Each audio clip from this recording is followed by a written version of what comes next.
Hey everybody, welcome to One Flight Down Basement Beer Tastings and another Back of the Beer Fridge Sunday. Today, we're looking at a stout because apparently every season is stout season.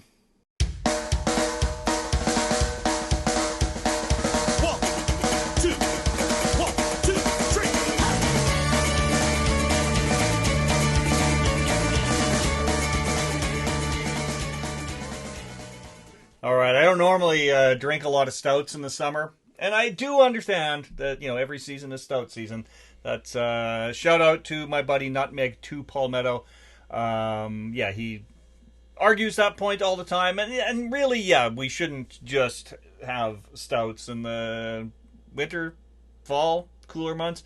But I guess for me, I just don't crave stouts in the summer. If I'm at a brewery and I can get like a half pint of something, or if I'm doing a flight and one of my 5-ounce pours happens to be a stout, then I'm into it. But a whole can, I don't know. But I'm doing it anyway. It might be 30 degrees outside today, but I'm having a stout, and it's one that probably I should have saved for Halloween, but we're doing it today because that's just the way Back of the Beer Fridge Sunday works sometimes. I got this beer from my buddy Shane at Shane's Craft Beer Review. Shane sent me this and a bunch of other beers from Breakwall Brewing back a few months back. And then, of course, summer hit and I just wasn't in the mood for a stout, and this found its way to the back of the beer fridge. This is called Hopkins Tomb. It is 5.5% alcohol. Hopkins Tomb Stout. What does it say? Located in the lakeside town of Port Colborne, Breakwall Brewing Company is a small batch brewery that opened its doors in 2018 with the goal of bringing the community together through locally crafted beer and food. Now, I've done, I think, 4 other beers from Breakwall that Shane sent, and all were quite good. Probably some better than others, but there wasn't a bad one in the lot of them, so that was pretty good. What else does it say? Diligently crafted.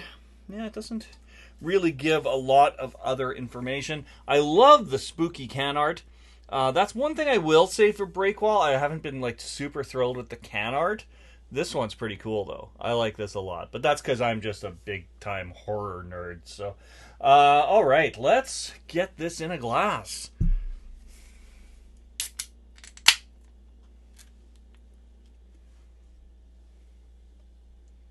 There we go. Oh, wait, this is a stout, and it's from Shane, so I'm going to hard pour it. Because Shane always hard pours his beers. And I do like watching a cascade. Although it's not like a nitro stout or anything. It's not got that kind of cascade action going, unfortunately. But it's got a beautiful tan head. And, of course, it's very, very dark, as a stout would be. Let's check this out on the nose.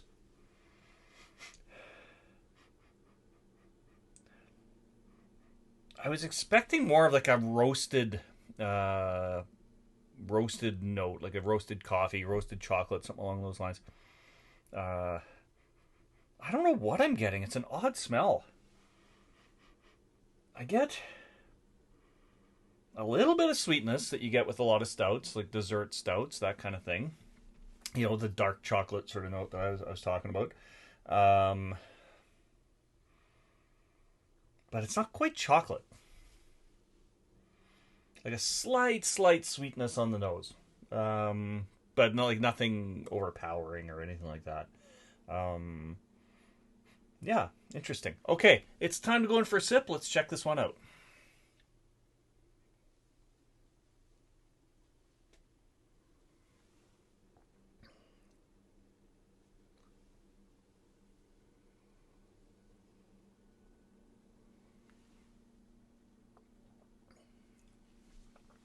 Okay, the extra foam on there gives it a really nice creaminess in the mouthfeel.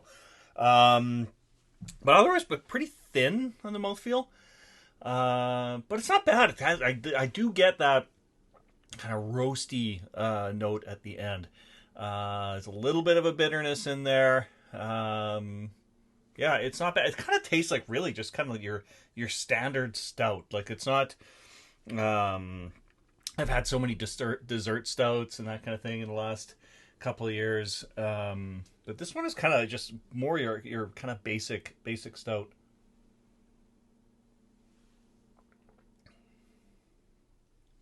Yeah, like not honestly not really that far off from like a Guinness or something, but without that creaminess that would come from the nitro pour that you get out of the Guinness in a can.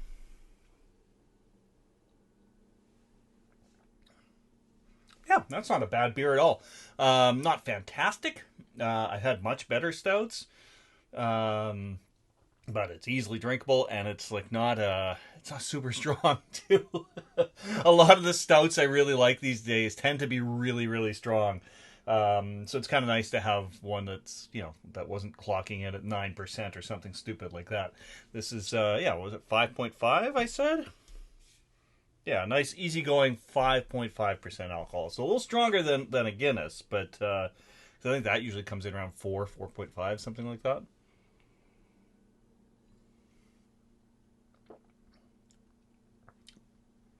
Yeah, that's a pretty darn good beer. I don't really get a lot of, like I was saying, I had a bit of sweetness on the nose. Not too much of that, taste-wise. A little more just kind of that bitter and roasty notes, especially toward the end of that.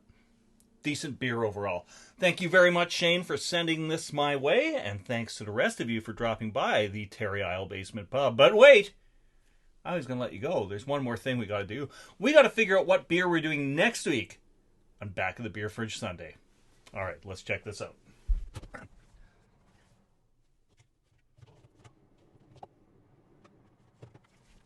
All right, that was a little tricky today. So I'll have to one day kind of show you how I keep my beer fridge organized. But right now, I've got like 3 rows deep all the way back of review beers, and I try not to do the review beers on Back of the Beer Fridge Sunday.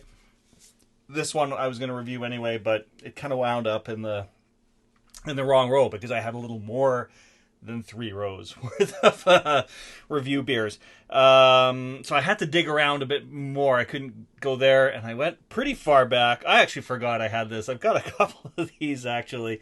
It's OV, Old Vienna, a pretty standard Canadian lager. I had heard a while back that they were discontinuing this, but I still see it in stores. So yeah, I'm going to be doing OV next week on Back of the Beer Fridge Sunday, so that'll be exciting, I guess. I tend to get more views, more clicks on my macro beers, so who knows, maybe some good will come out of it.